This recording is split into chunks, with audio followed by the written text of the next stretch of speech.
புரட்சி தலைவி ஜெயலலிதாவின் 76வது பிறந்தநாளையொட்டி அதிமுக வழக்கறிஞர் பிரிவினர் ஏழை எளிய மக்களுக்கு அன்னதானம் வழங்கினர். சென்னை உயர்நீதிமன்ற நுழைவாயில் அருகே புரட்சி தலைவி ஜெயலலிதாவின் 76வது பிறந்தநாள் விழா சிறப்பாக கொண்டாடப்பட்டது. அதிமுக வழக்கறிஞர் பிரிவு மாநில செயலாளர் இன்பதுரை தலைமையில் நடைபெற்ற இந்த நிகழ்ச்சியில் மாவட்ட கழக செயலாளர் பாலகங்கா கலந்து கொண்டு வழக்கறிஞர்களுக்கு இலவச சட்ட புத்தகங்களை வழங்கினார். பின்னர் வழக்கறிஞர் பிரிவு மாநில இணைச் செயலாளர் பாலமுருகன், துணை செயலாளர்கள் தமிழரசன், மதுரை வீரன் உள்ளிட்டோர் ஏழை எளிய மக்களுக்கு மதிய உணவு வழங்கி புரட்சித் தலைவி ஜெயலலிதாவின் பிறந்த நாளை கொண்டாடினர்.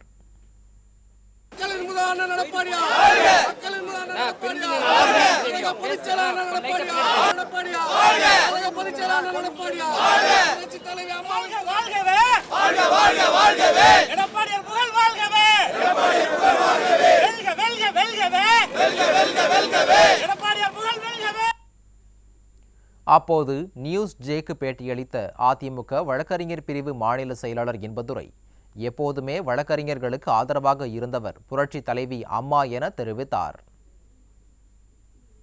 அம்மா அப்படின்னா வழக்கறிஞர்கள் மீது அன்பு கொண்டவர், அம்மா அப்படின்னா வழக்கறிஞர்களுக்கு ஆதரவாக இருந்தவர், அம்மா அப்படின்னா வழக்கறிஞர்களுக்கான நலத்திட்டங்களை அனைத்தையும் தந்தவர்.